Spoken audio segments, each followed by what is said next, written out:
Assalamualaikum warahmatullahi wabarakatuh. Innal hamdalillah nahmaduhu wa nasta'inuhu wa nastaghfiruh wa natubu ilaihi wa na'udzu billahi min shururi anfusina wa sayyiati a'malina. Man yahdihillahu fala mudilla lahu wa man yudlil fala hadiyalah. Ashhadu an la ilaha illallah wahdahu la syarika lah wa ashhadu anna Muhammadan abduhu wa rasuluh. Salawatullahi wa salamuhu ala Rasulillah nabiyina Muhammadin sallallahu alaihi wasallam wa ala alihi wa ashabihi wa man tabi'ahum bi ihsanin ila yaumiddin, amma ba'd. Ma'asyiral muslimin wal muslimat, at-tullab wat talibat wal ikhwan wal akhwat, rahimani Allah wa iyyakum ajma'in. Walhamdulillah wa nashkurullaha syukran katsira ala kulli ni'matillah. Ahyana Allah fi hadzal sabah bi ni'matillah. Kita bersyukur kepada Allah, senantiasa memuji Allah Subhanahu wa taala dan memperbanyak rasa syukur kita kepadanya atas segala nikmat yang telah dilimpahkan kepada kita semua.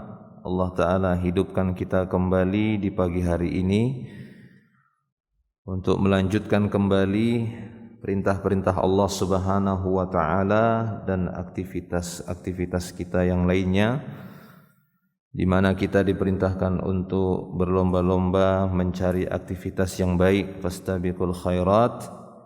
Maka semoga hari ini bisa kita manfaatkan waktu kita untuk melaksanakan dan meraih kebaikan-kebaikan yang diperintahkan oleh Allah Subhanahu wa taala. Kita akan lanjutkan tafsir dari surat Al-Ghashiyah, Tafsirul Juz'il Amma, Tafsirul Juz'il Thalathin min kitab At-Tashil li Ta'wil Tanzil. Pembahasan kita masih melanjutkan di surat Al-Ghashiyah dari ayat yang ke-17 sampai ayat yang terakhir, ayat yang ke-26, di mana sudah kita bacakan dan sudah kita jelaskan serta kita baca penjelasan ataupun tafsir dari awal surat Al-Ghashiyah sampai kepada ayat yang ke-16. Demikian juga ayat yang ke-17 sampai 26 sudah kita bacakan dan kita terjemahkan, baik itu secara bahasa Indonesia, terjemahan bahasa Indonesia, dan beberapa kalimat-kalimat yang butuh kita jelaskan yang terdapat di dalam surat Al-Ghashiyah ini, terutama yang dari ayat 17 sampai 26. Insyaallah sudah pertemuan terakhir ya, sudah kita sampaikan makna kalimat per kalimat. Baik. Sampai di pertanyaan berikutnya, karena metode yang ditempuh oleh penulis di sini dalam kitab At-Tashil li Ta'wil Tanzil adalah dengan metode tanya jawab.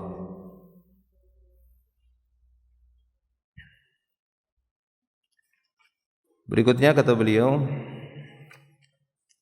as-su'alu hal hunaka ta'arudun baina qawlihi ta'ala wa ilal ardi kaifa sutihat.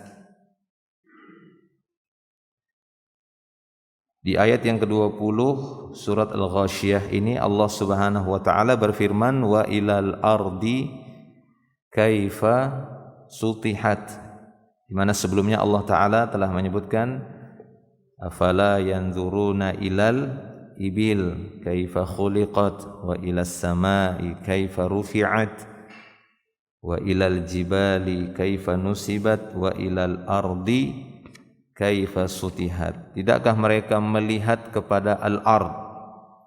Tidakkah mereka memperhatikan bumi ini, kata Allah Subhanahu wa taala. Kaifa sutihat, bagaimana dia bisa menjadi musattah, ya, tastih, berbentuk hamparan datar. Tidakkah mereka melihat bagaimana bumi itu ya, bisa menjadi as-sathu, sesuatu yang datar rata, sehingga bisa ditempati, bisa dijadikan tempat tinggal. Nah, kata beliau di sini, apakah di sana ada ta'arud? Ta'arud itu semacam bertolak belakang, kontras. Apakah di sana ada makna yang bertolak belakang antara firman Allah Ta'ala ini, wa ilal ardi kaifa sutihat, wa baina qawli man qala innal arda kurawiyah. Adakah dia bertolak belakang dengan perkataan orang yang mengatakan bumi ini bulat?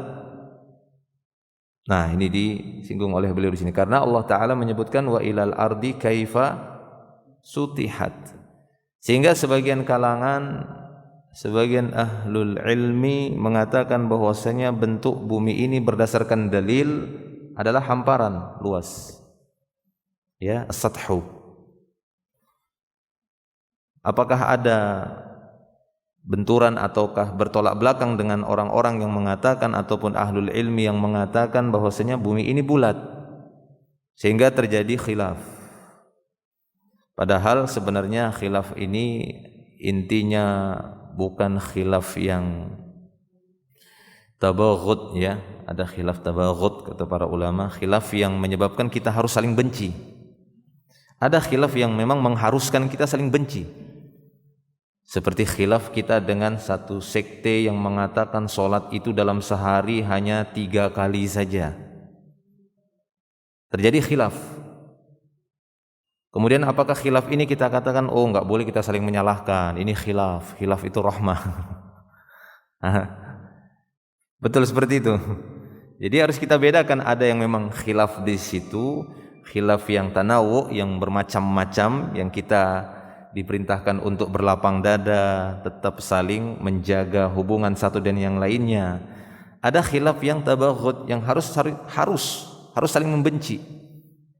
Ya, tidak boleh kita menyukai orang-orang yang mengatakan salat itu cuma 3 kali dalam sehari semalam. Atau khilaf dalam masalah musik itu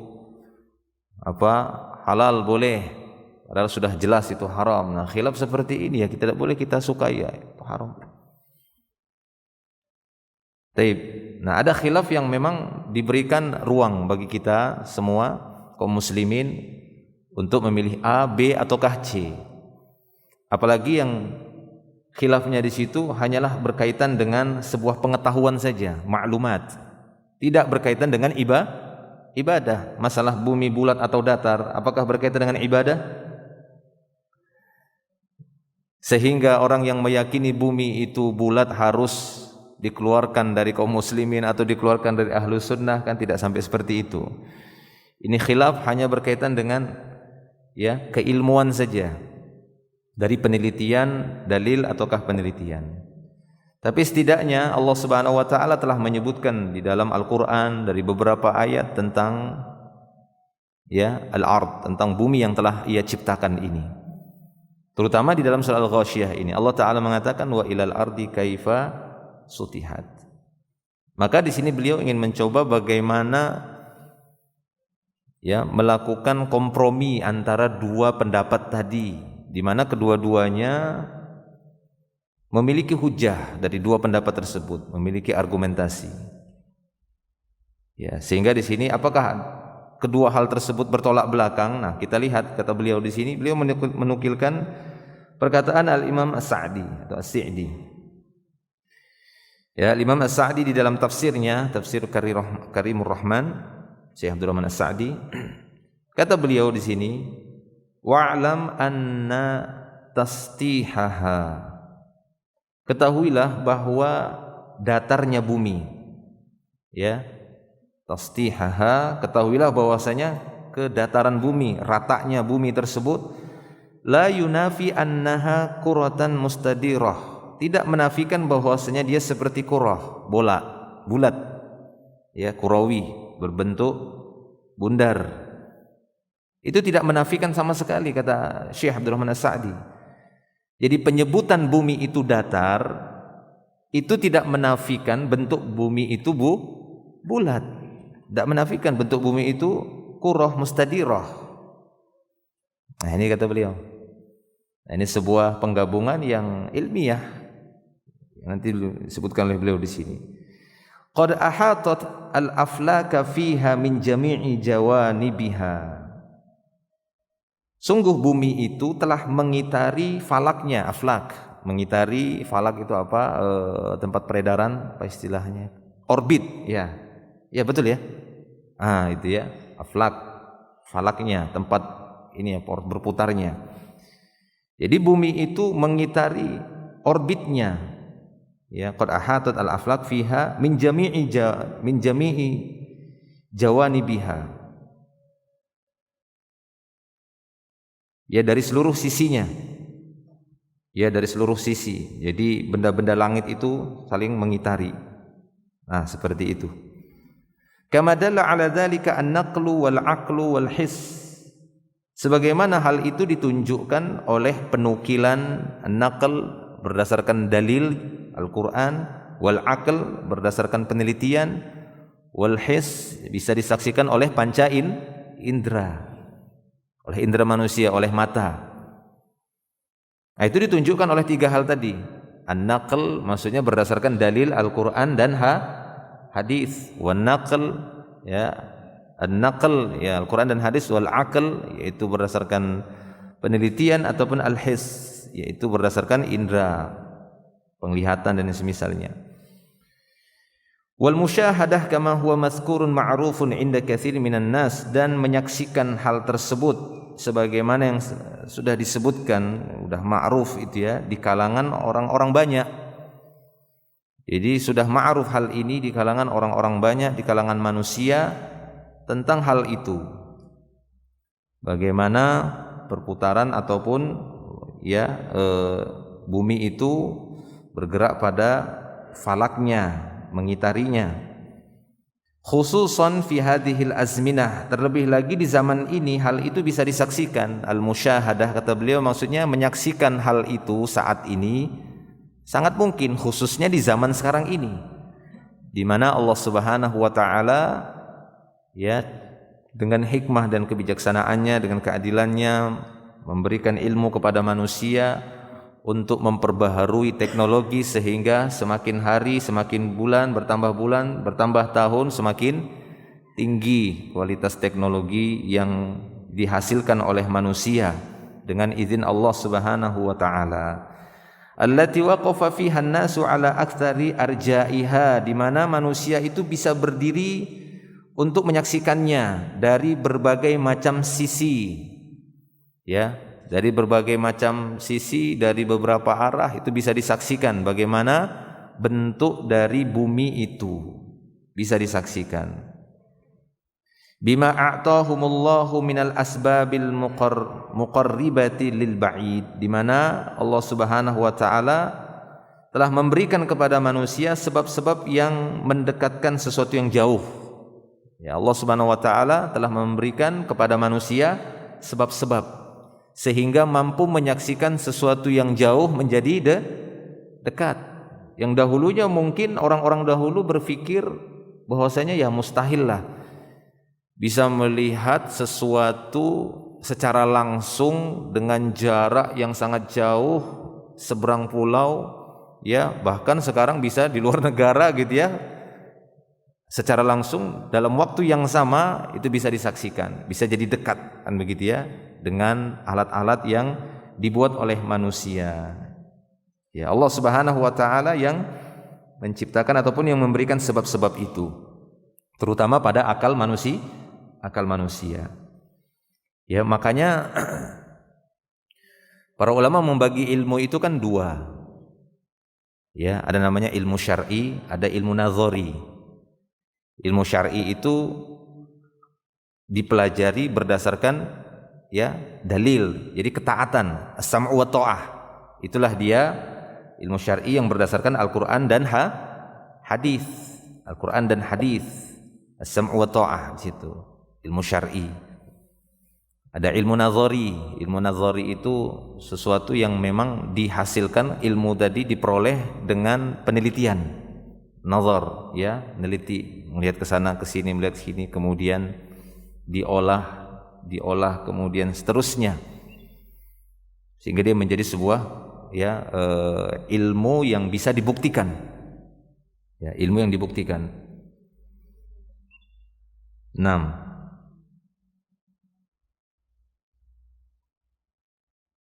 Oleh karena itu untuk anak-anak juga kan Nabi SAW lebih mendahulukan ilmu syar'i dulu diajarkan sebelum ilmu nazari.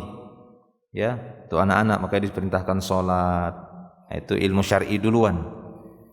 Bukan disuruh meneliti air itu dingin. Nah, itu kan penelitian nanti kan begitu ya. Karena berkaitan dengan akal itu. Api itu panas. Nah, itu belum pas lah anak-anak secara khusus diajarkan begitu, karena itu sesuatu yang alami. Dia pegang api, oh panas kan gitu ya, pegang es pasti dingin.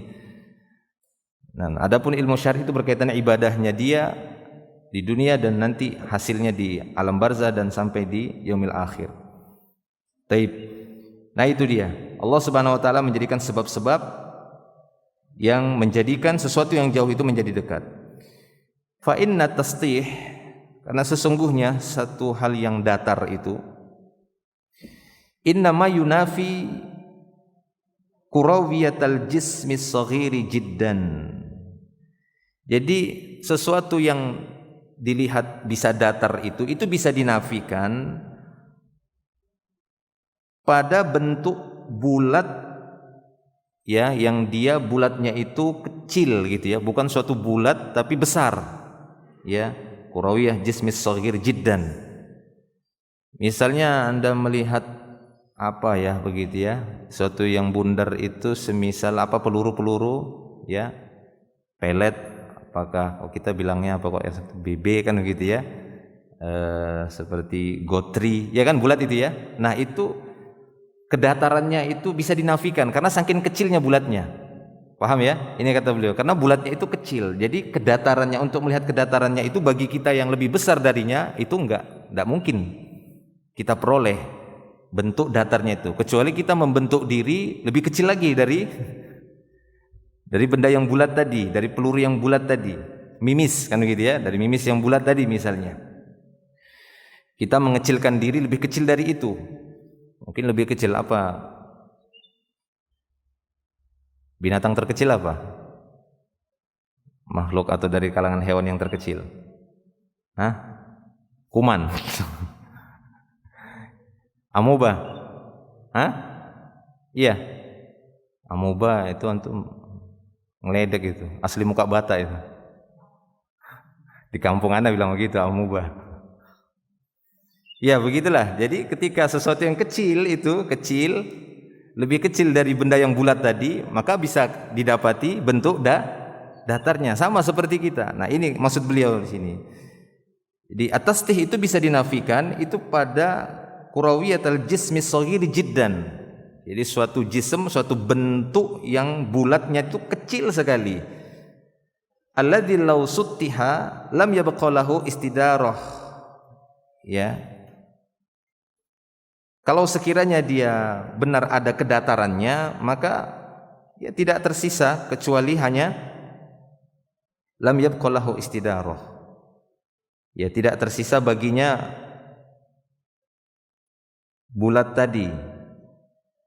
Oh, fan. Alladzi law sutiha, artinya kalau sesuatu yang bulat tadi kalau benar-benar dihamparkan menjadi lebar, maka hilanglah bulatnya. Jadi sesuatu yang bulat itu kalau kita jadikan dia melebar kan begitu, maka tidak lagi bulat.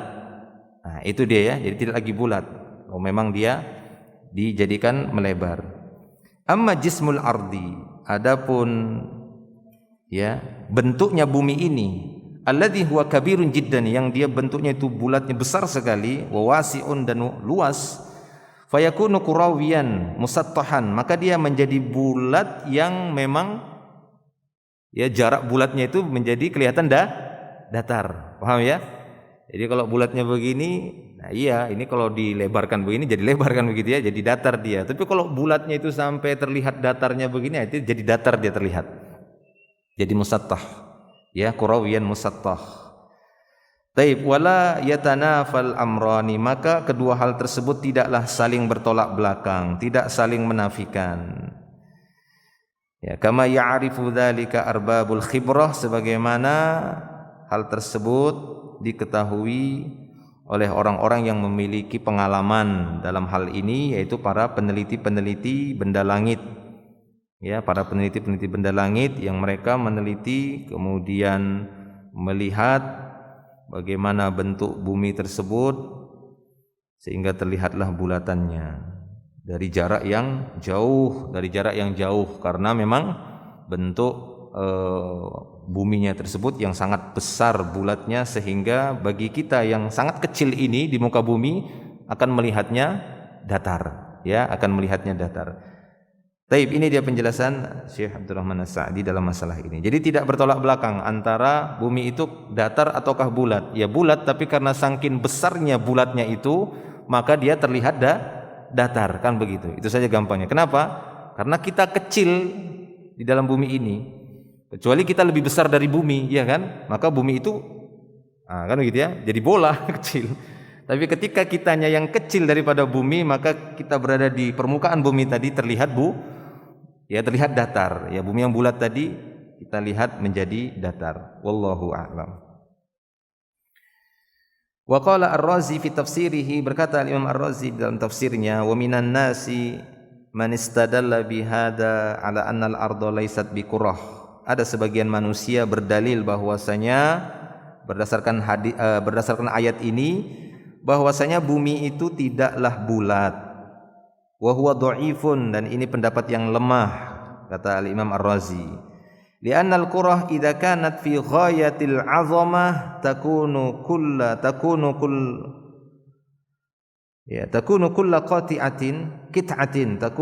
qit'atin minha kasathi. Dikarenakan sesuatu yang bulat, qurah idza kanat fi ghayatil 'azamah, jika dia memang sangat besar, pada sampai puncak yang besarnya, memang besar sekali, maka qurah itu akan menjadi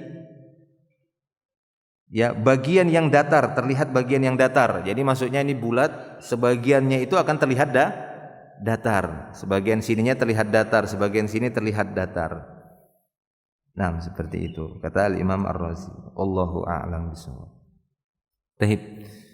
Ya, sebenarnya saya pribadi tidak mau memperpanjang pembahasan ini gitu ya. Udah lama sekali ini dibahas bolak-balik.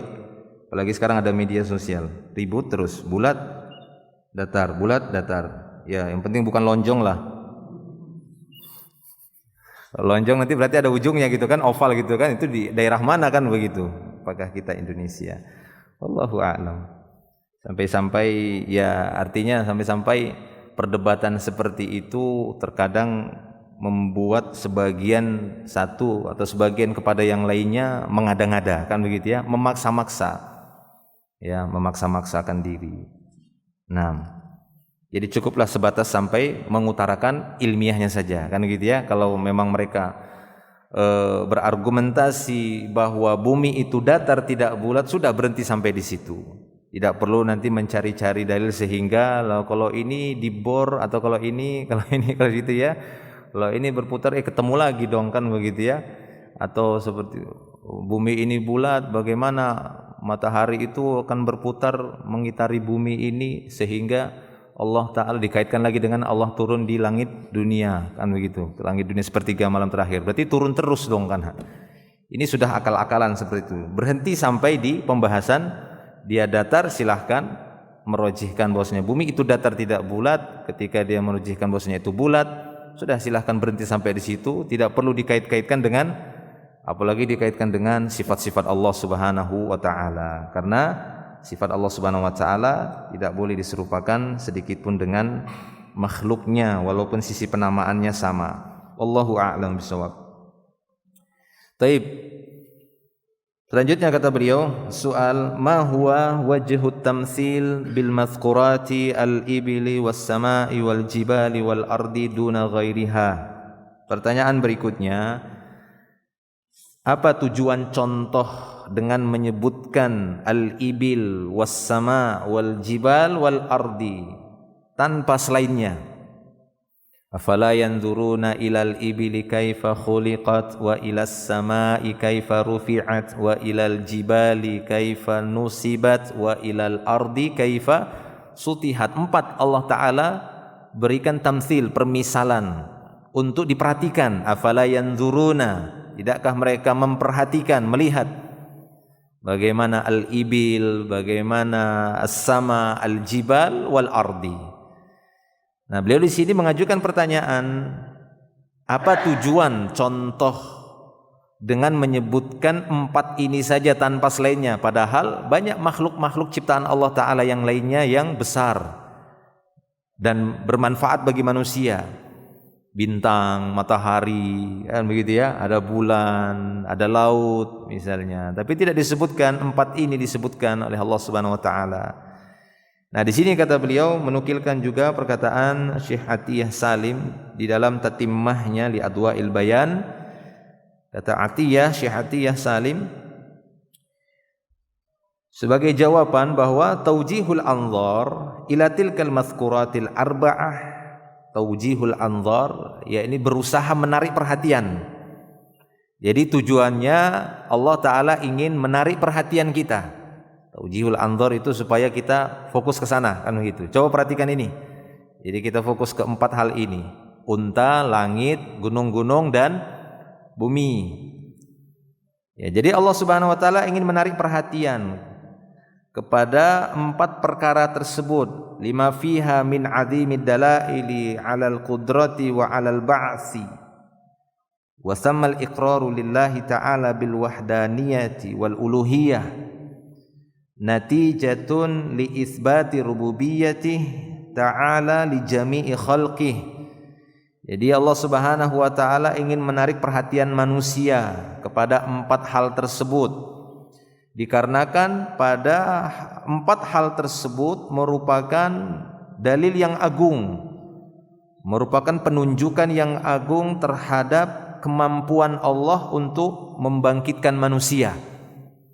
Jadi 4 dalil tadi menunjukkan, ya, atau 4 hal tadi merupakan dalil yang agung untuk menunjukkan qudrah, kemampuan Allah Subhanahu wa taala 'alal ba'tsi, untuk membangkitkan kembali manusia setelah dimatikan nanti. Karena orang-orang kafir tidak mempercayai bahwasanya orang yang sudah mati, yang sudah meninggal dunia kok bisa dihidupkan lagi, kan sudah hancur jadi tulang belulang.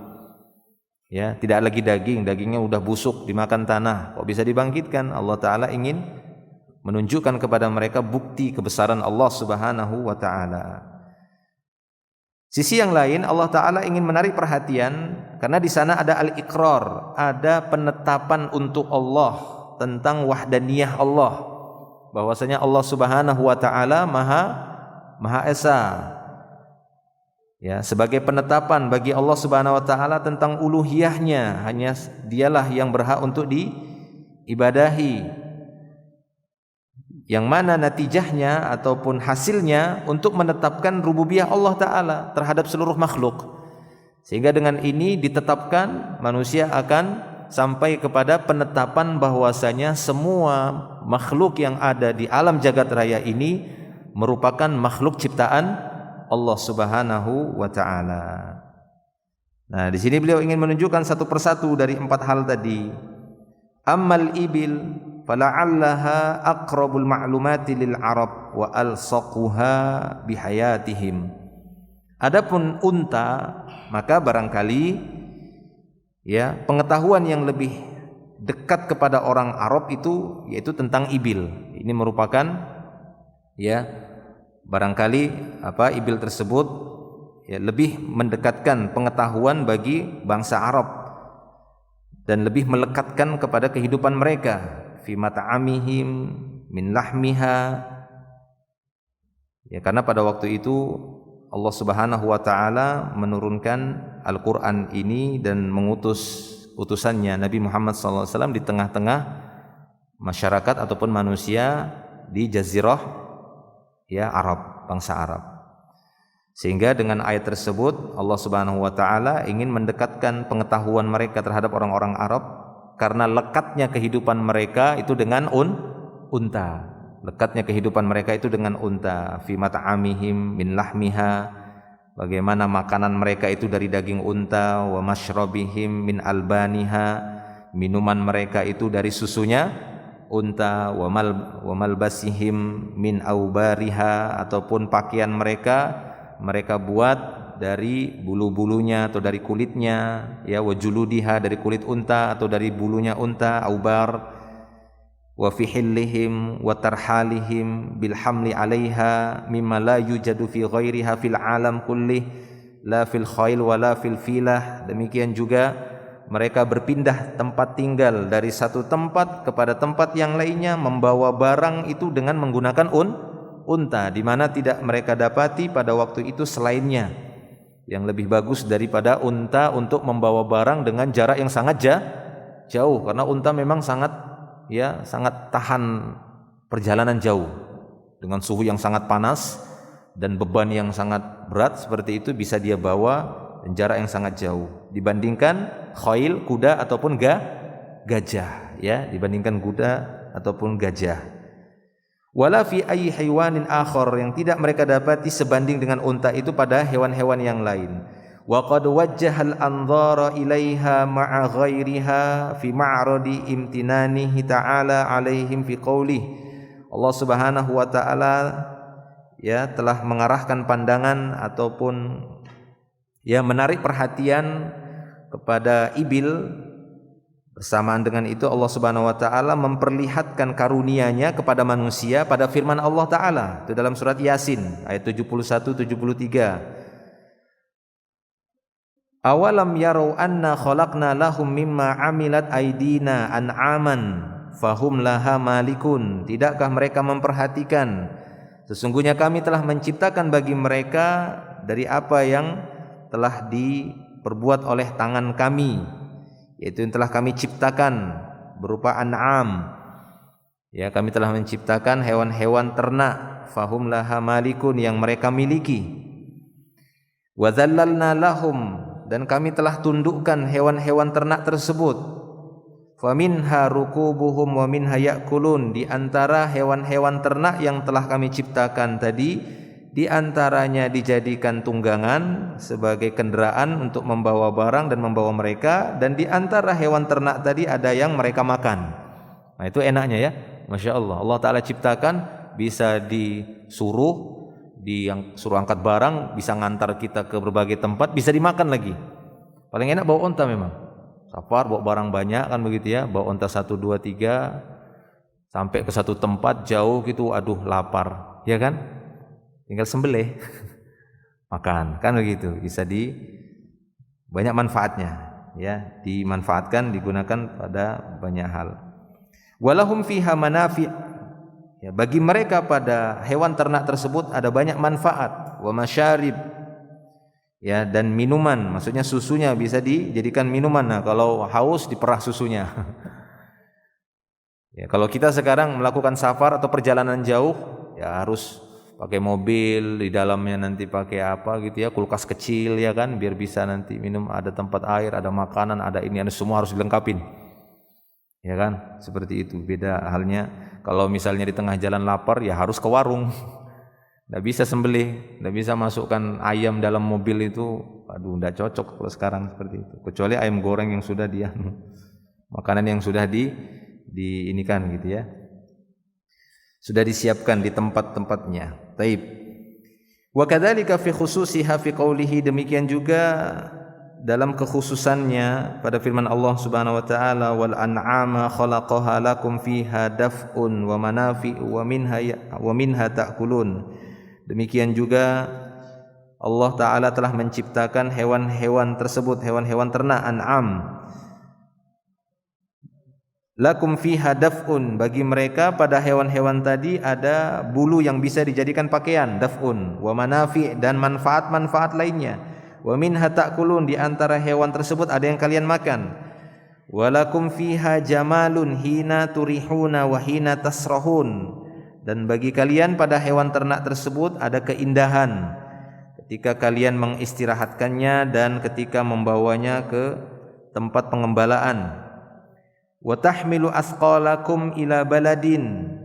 Hewan-hewan ternak tersebut membawa barang-barang kalian yang berat ke satu negeri. Lam takunu balighihi illa bisyaqqil anfus. Yang kalian tidak bisa sampai ke sana kecuali dengan bersusah payah. Inna rabbakum laraufur rahim. Sesungguhnya Rabb kalian Maha Pengasih lagi Maha Penyayang. Innaha ni'amun muta'addidah. Sesungguhnya ini merupakan nikmat yang sangat besar, manfaat yang sangat banyak, sangat tinggi. Lam tujad fi siwah albattah. Lam tujad fi siwah albattah, yang tidak didapati pada selainnya. Wa kullun minha dalilun alal qudrati bidzatihi, dan ini menunjukkan atas maha kuasanya Allah Subhanahu wa taala. Secara zatnya Allah taala maha kuasa atas segala sesuatu. Nah, itu tadi ibil. Wa amal jibal, adapun gunung, ya.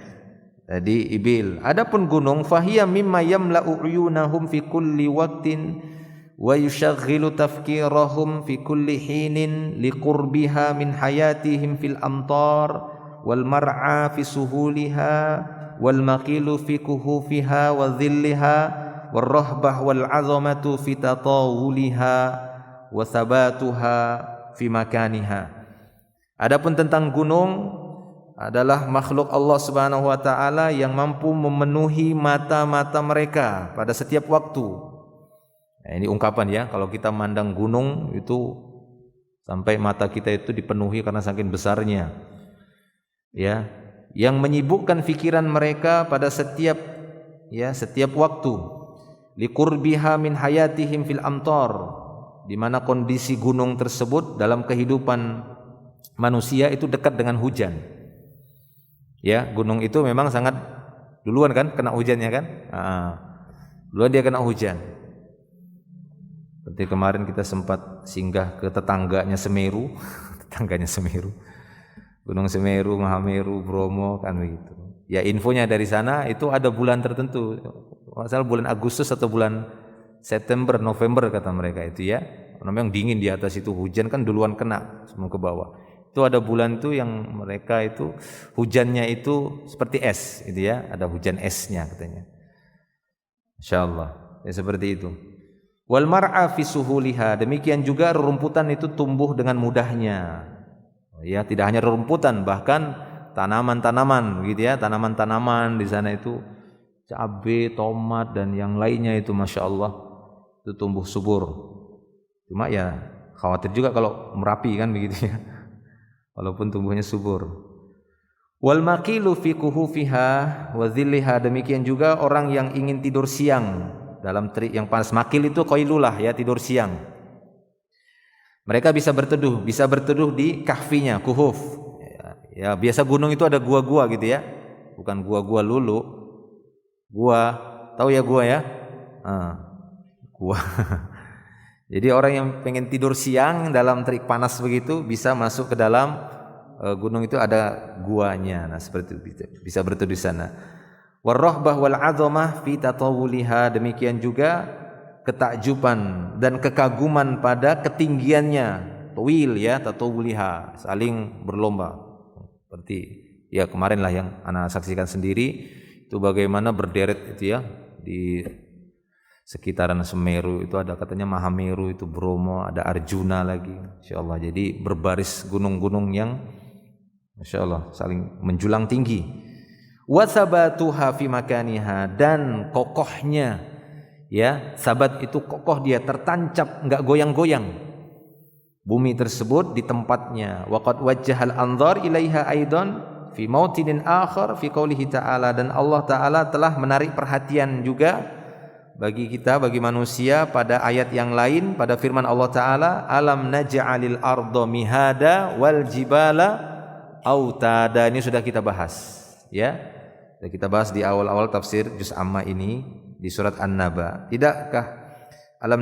Tidaklah kami menjadikan bumi itu, ya bukankah kami telah menjadikan bumi itu terhampar, mihada wal jibala autada, dan gunung-gunung itu menjadi watdun. Watdun itu pasak ya, autad jamaknya autad. Nah, ini Allah Ta'ala tegaskan dalam ayat ini. Ini makna autad, yakni sawabit sebagai ya jibal autadan, jibal yang sabit, kokoh. Kama bayyana ta'ala annaha rawasi lil ardi, sebagaimana Allah Ta'ala telah menjelaskan bahwasanya gunung itu sebagai rasiyah, rawasi lil ardi, sama maknanya ya, sebagai pasaknya, ya, sebagai pasaknya untuk bumi ini, antamida bikum, agar dia tidak bergoyang-goyang. Wal jibal arsaha mata'an lakum wa li an'amikum, dan gunung-gunung itu Allah Ta'ala jadikan sebagai perhiasan bagi kalian dan untuk hewan ternak kalian. Fahiya murtabitah bihayatihim wa hayati an'amihim kama aslafna, ya, dan gunung-gunung tersebut dikaitkan dengan kehidupan manusia dan kehidupan hewan-hewan ternaknya manusia sebagaimana yang telah berlalu, yang sudah kita bahas. Jelas ya? Jadi seperti itu. Taib. Wa ammas sama'u wa rafa'aha, adapun tentang langit dan Allah Ta'ala telah meninggikannya, rafa'tuha fi khalqiha, yakni aku telah meninggikannya pada penciptaannya, biduni amadin tarawnaha, tanpa ada tiang yang kalian saksikan, ya, biduni quturin, sama, tanpa ada penopang, au tasyaqquqin, tanpa ada retak pada langit itu, ala tatawuli zamaniha, sepanjang zaman, ya, tidak ada renovasi langit. Kalau kita, ya, ketika kita ingin membuat sebuah atap, nah ini ya, seperti, nah ini kan apa namanya, lantai 2 atau atap lah, pasti harus membutuhkan tiang penopang untuk nyanggahnya. Mana bisa kita buat, apalagi dari semen begitu ya, rata begini tanpa ada tiang, bisa seperti itu? Dia akan jatuh, akan rubuh, akan retak. Kita buat atap, baik itu dari triplek, dari apa namanya bahan seng, itu pasti butuh tiang, ya kan? Pasti butuh tiang, tapi tidak pada langit. Nah ini Allah Subhanahu Wa Taala menciptakannya tanpa tiang, subhanallah. 6. Tanpa ada tasyaqquq, tanpa ada retak sedikit pun pada langit tersebut sepanjang zaman. Fahiya aidon mahattu anzarihim, dan ini juga termasuk mahattu anzarihim, maksudnya supaya fokus, ya. Langit itu dijadikan oleh Allah Subhanahu wa taala sebagai mahattu anzarihim sebagai titik, ya, titik pandangan. Jadi sehingga enak dilihat gitu. Jadi pandang langit, Masya Allah, kan gitu ya, memandang langit. Wa multaqa talabatihim fi suqya an'amihim, dan sebagai, ya, tempat berkumpulnya keinginan manusia di dalam memberi minum hewan-hewan ternak. Artinya harapan kita agar, ya, hewan-hewan ternak ini bisa mendapatkan minuman, pastinya kita berharap agar diturunkan air dari langit oleh Allah Subhanahu wa taala. Itu dia maksudnya. Wa ma'lumun anna khalqas sama'i wal ardi min ayatillah ad-dalah 'alal ba'tsi. Dan sudah dimaklumi bahwasanya penciptaan langit dan bumi ini termasuk tanda-tanda kebesaran Allah yang menunjukkan tentang adanya hari berbangkit. Kama taqaddama miraran, sebagaimana yang sudah dijelaskan berulang-ulang. Wa taqaddama lisyekh inda qaulihi ta'ala, dan di sini Syekh juga, ya, telah berlalu dalam menjelaskan masalah ini pada firman Allah Subhanahu wa taala, inna fi khalqis samawati wal ardi, sesungguhnya pada penciptaan langit dan bumi, bayanu kauniha ayah, maksudnya sebagai penjelasan bahwa langit dan bumi ini sebagai tanda kebesaran Allah Subhanahu wa taala. Ya, maksudnya Syekh di sini Syekh Atiyah Salim ini, ya. Taib, itu dia tentang langit, kata beliau. Jadi beliau sini ingin menjelaskan kenapa disebutkan 4 tadi.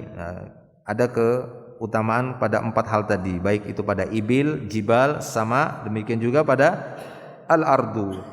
Ammal ardu wa kaifa sutihat, adapun bumi bagaimana dia dihamparkan, fa innal ayah fiha ma'a umumiha kama fi qoulihi la khalqus samawati wal ardi akbaru min khalqin nas. Adapun tentang bumi ini bagaimana dia dihamparkan oleh Allah Subhanahu wa taala, maka sesungguhnya ayat, ya, tanda kebesaran Allah Subhanahu wa taala bersama keumumannya sebagaimana disebutkan, sungguh penciptaan langit dan bumi itu lebih besar daripada penciptaan manusia. Sungguh penciptaan langit dan bumi itu lebih besar daripada penciptaan manusia. Wa qauluhu kaifa sutihat, dan firman Allah Ta'ala, yakni kaifa sutihat tadi al-ghasyiyah, ayat sabitah, ini merupakan ayat yang sabit, yang tetap. Lianna jirmaha ma'a ijma'il mufassirin ala takwiriha, dikarenakan bentuknya bumi ini bersama dengan kesepakatan ahli tafsir, ya, bahwasanya bulat. Nah, ini kata beliau, berdasarkan ijma'nya para mufassirin, bentuk bumi ini adalah takwir, kurawi, bulat. Fa innaha tara musattahah ay minan nuqtah allati hiya fi imtidadil basar.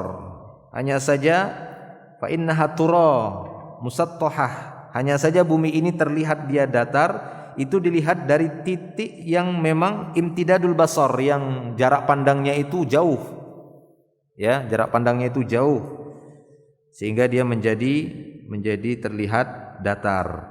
Aslinya dia bulat. Wadzalika yadullu ala si'atiha wa kibari hajmiha, dan ini menunjukkan bahwasanya luasnya bumi ini dan besarnya bentuknya.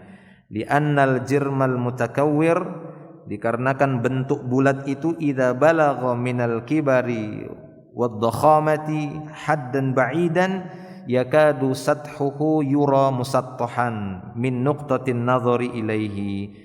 Karena sebuah bentuk bulat itu apabila kadar bulatnya itu sangatlah besar, mencapai bulat yang sangat besar sekali, maka dia akan menjadi terlihat datar, ya, dari satu titik pandangan. Taib. Wa fi kulli dzalika ayatun mutaaddidatun lidilalah ala qudratihi ta'ala ala ba'tsil khalaiq. Pada semua ini merupakan tanda-tanda kebesaran Allah Subhanahu wa taala yang menunjukkan maha kuasanya Allah untuk membangkitkan manusia nanti di yaumil akhir. Wa ala iqa'i ma yakshahum ala mukhtalifi ahwalihim, dan Allah akan mewujudkan ghasyiyah. Sudah kita bahas ya ghasyiyah, ya. Allah Ta'ala akan benar-benar menjadikan ghasyiyah itu nanti dengan berbagai macam keadaan. Sudah kan? Masih ingat kan pembahasan awal kita ini, al-ghasyiyah, makna ghasyiyah yakni yaghsha, yang meliputi, yang menaungi mereka, baik itu nanti diliputi dengan api atau diliputi dengan ketakutan di yaumil akhir.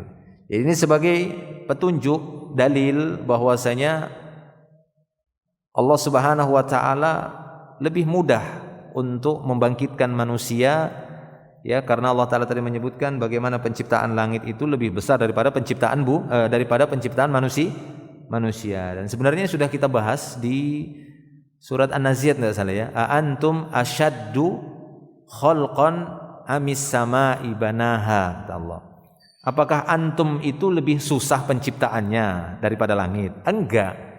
Penciptaan langit dan bumi itu lebih besar daripada penciptaan manusia. Maksudnya penciptaan manusia itu lebih kecil, lebih gampang daripada penciptaan langit dan bumi.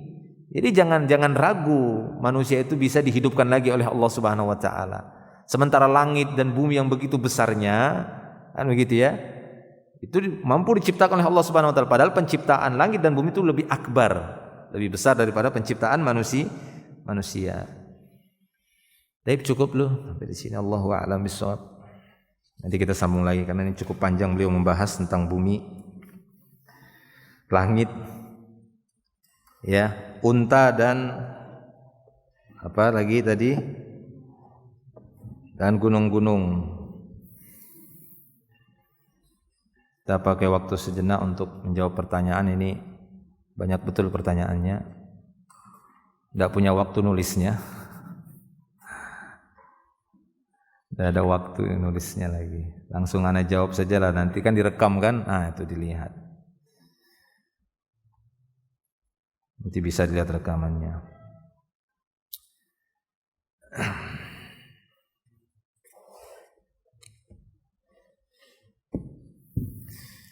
Ya, di sini ada pertanyaan yang bisa ana jawab sini langsung.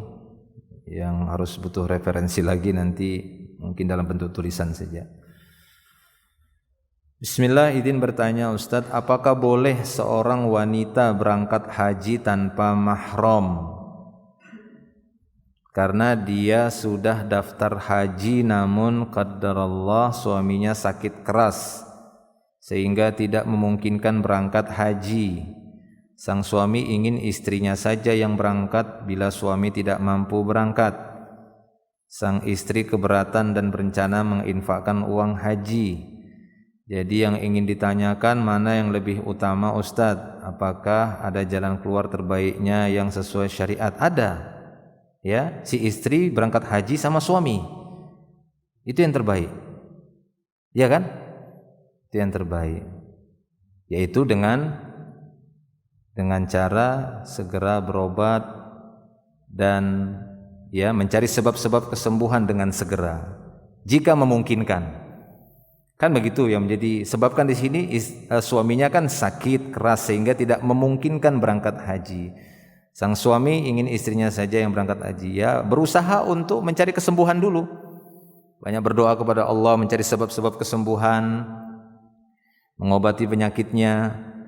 Ya, kalau sekiranya waktunya sudah mepet sehingga harus mengambil keputusan dan kondisi si suami masih tidak memungkinkan untuk berangkat karena sakitnya yang masih berat, maka ada beberapa pilihan. Ya, dilihat dari keadaan seperti ini. Yang pertama, bagaimana tentang wanita berangkat haji ini tanpa mahram? Yang kita dapati di dalam dalil itu terlarang. Nabi SAW melarang wanita safar tanpa mahram. Itu yang kita dapati, hadisnya sangat banyak. Ya, Nabi SAW dalam hadis-hadisnya menyebutkan berbagai macam bentuk dalil. Kadang dikaitkan dengan hari, kadang tidak. Pelarangan tersebut secara umum, mutlak, enggak boleh. Kadang beliau SAW mengatakan la tusafirul mar'atu tu'minu billahi wal yaumil akhir masirata yaumin wa lailah illa ma'adhi mahram atau kama qala sallallahu alaihi wasallam.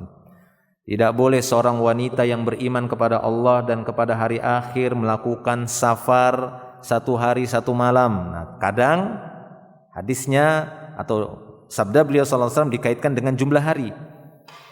Tapi bukan berarti kalau begitu boleh dong wanita itu safar kurang dari satu hari satu malam tanpa mahram, bukan itu maksudnya.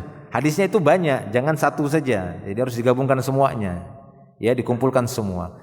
Hanya saja beliau SAW untuk menunjukkan setiap beliau menyebutkan tentang masalah safarnya wanita, maka beliau senantiasa mengatakan harus bersama mahram dan tidak boleh melakukan safar baik satu hari, mau 2 hari, mau 3 hari, ataupun sekarang ini seorang itu bisa melakukan safar dengan waktu 1 jam naik pesawat, ya kan? 2 jam itu kan kurang sehari. Kita ke Jakarta itu berapa jam? 2 jam. Gitu ya, sudah sampai di sana. Nah, dalam hadis yang lain Nabi SAW juga menyebutkan secara umum, tidak dikaitkan dengan jumlah hari. Beliau mengatakan la tusafirul mar'ah illa ma'adhi mahram. Tidak boleh wanita itu melakukan safar kecuali bersama mahram. Nah, pada waktu itu ketika beliau menyebutkan hadis tadi, ada seorang laki-laki, qala rajulun, berkata seorang laki-laki, ya Rasulullah, inna imraati kharajat hajah. Wahai Rasulullah, sesungguhnya istriku akan keluar melakukan hajah, makanya Bu Hajah namanya kan gitu ya. Ya, inna imraati kharajat hajjatan. Wahai Rasulullah, sungguhnya istriku akan berangkat haji. Wa innik tutibtu ala ghazwati kadza wa kadza. Sementara aku sudah didaftarkan ikut perang ini, perang itu. Nah, gitu ya. Aku sudah didaftarkan ikut perang, mau berangkat perang pada waktu itu. Sudah didaftarkan. Ya, maka apa kata Nabi sallallahu alaihi wasallam? Intaliq fahajja ma'a imra'atik. Kama qala sallallahu alaihi wasallam. Maka kata beliau, kalau begitu kamu berangkat temani istrimu haji. Kamu berangkat ya, temani istrimu haji. Padahal dia sudah terdaftar ikut perang. Karena perang jihad itu fardu kifayah. Ya, itu fardu kifayah. Artinya masih ada pasukan yang lain yang menggantikan dia. Sementara untuk istrinya itu kewajibannya, kan begitu. Kewajiban suami untuk menemani istri. Nah, ini pertanyaannya bagaimana suami yang sakit seperti apakah tetap boleh dia untuk berhaji, melakukan haji sendiri tanpa mahram. Nah, sebagian ulama mengambil hukum dari hadis-hadis tadi dan menetapkan sama sekali tidak boleh seorang wanita melakukan safar, demikian juga safarnya itu apakah safar untuk ibadah, haji misalnya, atau safar yang lain kecuali bersama mahram. Tidak boleh sama sekali. Ya, sampai mereka mendapatkan ataupun berangkat itu bersama mahramnya. Ini sebagian pendapat para ulama. Ya. Hanya saja mereka membolehkan dalam kondisi darurat. Adapun masalah darurat itu tidak hanya masalah larangan bersafar bagi wanita tanpa mahram ya. Pada seluruh perkara yang terlarang itu ada hukum darurat. Sampai-sampai ada kaidah-kaidahnya. Di antaranya kaidah yang disebutkan Syekh Abdurrahman As-Sa'di itu ya dalam Qawaidul Fiqhiyah, wa kullu mahdzurin ma'ad darurah biqadri ma tahtajuhu ad-darurah. Wa kullu mahdzur, setiap yang terlarang padanya ada hukum darurat. Tidak hanya larangan wanita bersafar tanpa mahram saja. Pada larangan-larangan yang lain itu ada hukum daruratnya. Sehingga dalam kondisi yang darurat boleh dilakukan ya larangan tadi dengan alasan daruratnya ya, betul-betul dalam alasan darurat. Makanya para ulama mengatakan bahwasanya tadi ya pendapat yang pertama, tidak boleh wanita melakukan safar apapun kecuali bersama mahram, kecuali dalam kondisi darurat, terjadi kekacauan di tempat tinggalnya, ya di wilayahnya, di negerinya, dan dia harus keluar meninggalkan negeri itu karena terjadi kekacauan, terjadi misalnya pembantaian dan semisalnya, dia ingin menyelamatkan diri, nggak ada suaminya sudah tidak ada, nggak ada saudara laki-lakinya, kemudian saya di sini saja nggak apa-apa, nggak ada mahram, ya itu darurat gitu ya, dia harus pergi, tinggalkan walaupun tanpa mahram, larikan diri. Nah ini darurat. Yang seperti ini tidak masalah. Nah, ini pendapat pertama. Dalam kondisi-kondisi darurat saja yang dibolehkan. Ya, wanita itu bersafar tanpa mahram. Nah, adapun haji ini mereka mengatakan ini bukan darurat. Ya, dia bisa menunggu sampai suaminya nanti sembuh kan begitu ya, sampai dia sembuh atau mencari mahram yang lainnya, mungkin ayahnya, mungkin abangnya, ya, mungkin pamannya untuk berangkat haji bersama, kumpul duit lagi. Wallahu a'lam bishawab. Nah, adapun pendapat yang lain, ada pendapat para ulama yang saya ketahui itu dari mazhab Syafi'iyah ya. Nanti saya ini lagi. Ya, intinya ada sebagian ulama yang lain mengatakan bahwasanya tidak hanya pada perkara darurat saja yang boleh seorang wanita safar tanpa mahram. Kata mereka pada perkara-perkara yang si wanita itu harus melakukan kewajibannya dengan bersafar. Ya, berarti apa contohnya? Seperti si wanita tadi mendapatkan panggilan dari hakim untuk satu kasus yang memang dia sangat dibutuhkan. Sementara dia harus bersafar keluar dari tempat tinggalnya, keluar kota. Ya, dan tanpa mahram. Nah, sebagian para ulama ini wajib. Ini untuk menunaikan kewajiban seperti ini si wanita tadi boleh safar. Jelas ya, karena panggilan penguasa tadi. Untuk satu masalah dia dipanggil, untuk satu kasus misalnya berkaitan dengan darah atau harta, berkaitan dengan kasus pembunuhan atau dia bisa jadi saksi dan dia dipanggil dan harus bersafar, nggak ada mahram. Ini boleh untuk menunaikan satu kewajiban. Nah, berdasarkan ini para ulama ini juga mengatakan bolehnya wanita tadi bersafar haji tanpa mahram dengan catatan aman dengan rombongan yang lain, kan begitu. Bolehnya mereka berhaji wanita tadi itu tanpa ditemani oleh mahramnya kalau haji yang dia lakukan itu haji yang wajib. Karena haji yang wajib adalah panggilan dari Allah. Sehingga tidak mengapa dia tanpa mahram, sekiranya dia tidak ya memiliki mahram atau mahramnya tidak bisa menemani, maka menurut mereka ini tidaklah mengapa di dalam menunaikan ibadah haji yang wajib, bukan yang sunnah. Ya, kata ulama yang ini ketika mereka ditanya bagaimana kalau untuk haji yang sunnah, umroh yang sunnah, tidak boleh. Ya, tidak boleh sama sekali. Karena mereka melihat bukan hanya darurat tapi pada perkara yang wajibat yang memang dia harus melakukan itu. Wajib dia melakukan itu. Taib, wallahu a'lam bishawab. Ya, ini bagaimana solusinya yang seperti ini? Ya, kalau saya pribadi lebih kepada menunggu sampai suaminya sembuh, ya, insyaallah. Kalau sekiranya dia memaksa diri untuk tetap berangkat tanpa suaminya dengan rombongan yang lainnya, intinya dia tanpa mahram, maka selama rukun-rukun haji, syarat-syarat haji dan rukun-rukunnya dia penuhi, maka sah hajinya. Hanya saja dia berdosa berangkat tanpa mahram karena melanggar hadis Nabi sallallahu alaihi wasallam. Wallahu a'lam. Sang istri keberatan dan berencana menginfakkan uang haji, ya enggak usah diinfakkan, untuk uang berobat suaminya saja kalau begitu. Ya, kecuali suaminya sudah ada stok uang lagi untuk pengobatan, kan begitu. Ya, dilihat kondisi lah ya gitu ya. Itu jawaban yang bisa saya berikan, wallahu a'lam.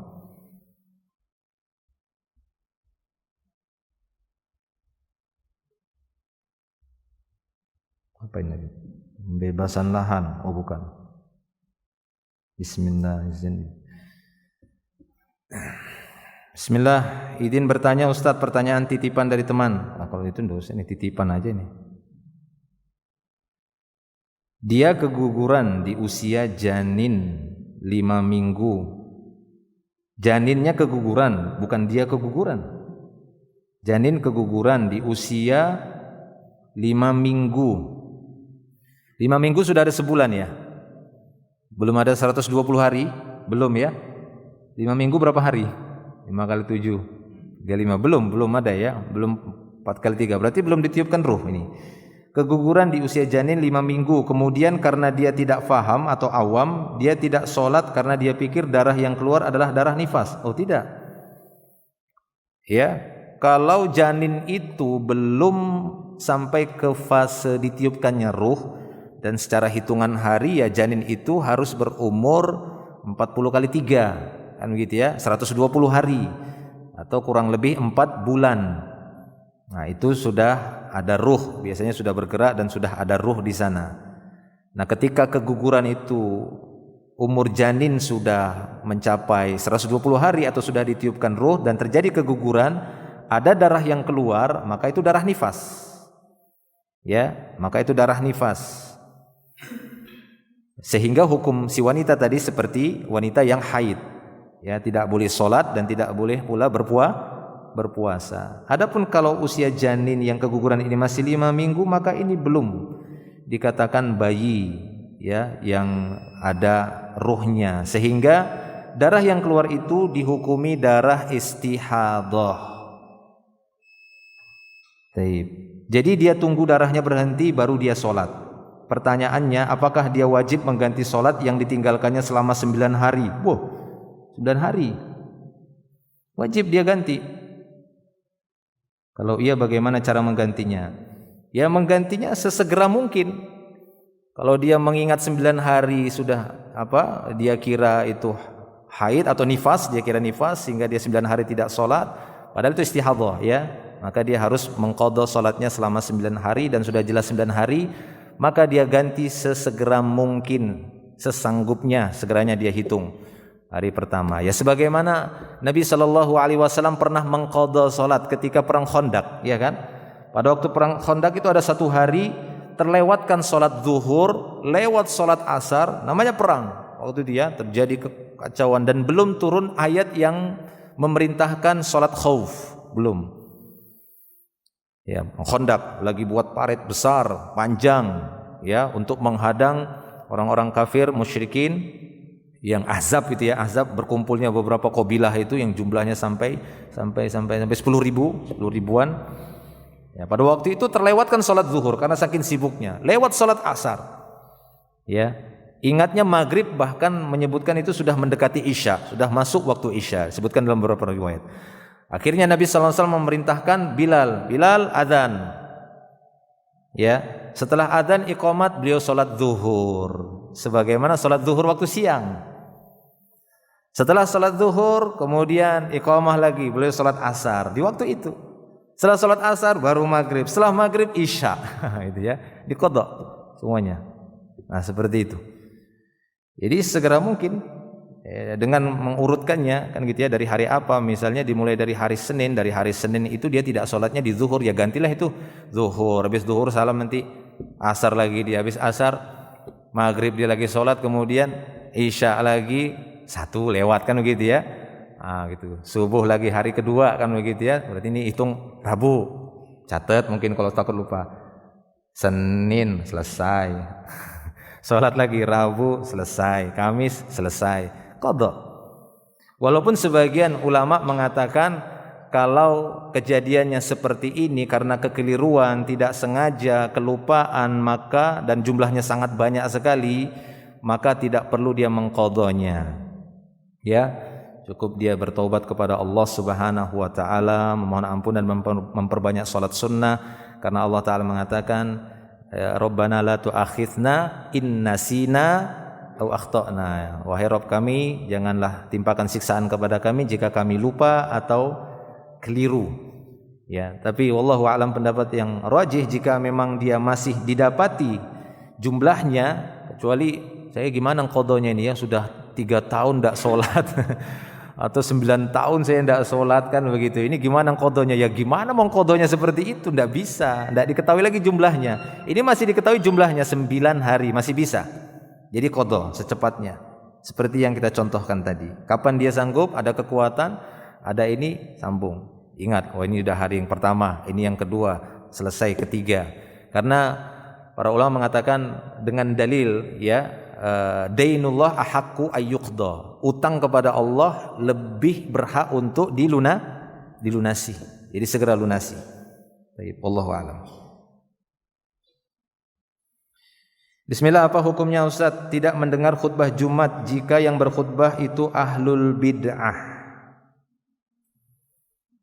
Pada asalnya jamaah yang ikut sholat Jumat dan khatib sedang berkhutbah wajib mendengarkan khutbah dan jangan tidur.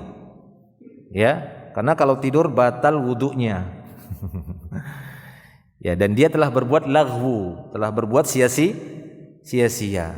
Main kerikil, main pasir saja, maka sungguh dia telah berbuat sia-sia, kata Rasulullah. Siapa yang main-main kerikil, kan dulu lantainya kan masih pasir-pasir, kata beliau, siapa yang main kerikil, main pasir, khatib sedang berkhutbah, maka qad laghaw, kata Rasulullah, maka sungguh dia sudah berbuat sia-sia. Gimana lagi kalau tidur? Nah, gitu ya. Jadi pada asalnya wajib jamaah itu mendengarkan khutbah Jumat. Lalu bagaimana jika yang berkhutbah pada hari Jumat itu adalah ahlul bid'ah? Taib. Ada sebagian ahlul ilmi sejauh yang pernah saya baca dari nasihat-nasihat mereka, kalau sekiranya dia bisa keluar dari masjid, tapi dilihat dulu materi yang dia sampaikan, yang disampaikan oleh ahlul bid'ah ini memang materi yang penuh dengan kemungkaran, khurafat, ya, penuh dengan kesyirikan kah atau tidak, atau memang materi yang ya secara umum adalah materi yang diterima. Nah, kalau dia ahlul bid'ah tapi materi yang disampaikan adalah materi yang memang baik dan diterima di dalam Islam sesuai dengan dalil, ya tidak apa-apa.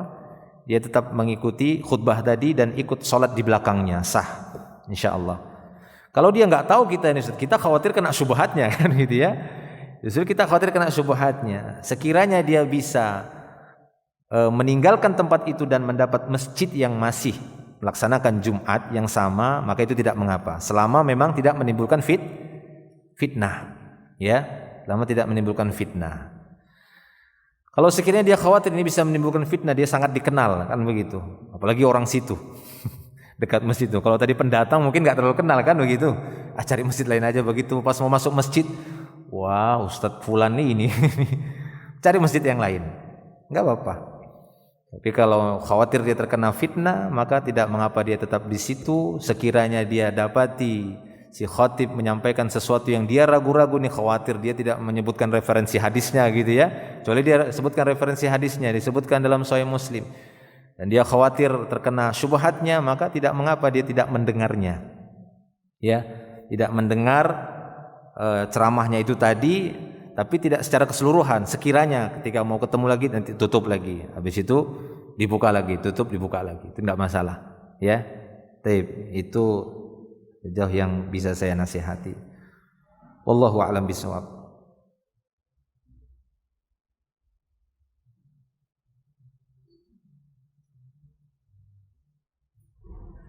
Ya cukup mungkin sampai di sini. Ini ada pertanyaan tapi tidak bisa, harus dengan tulisan.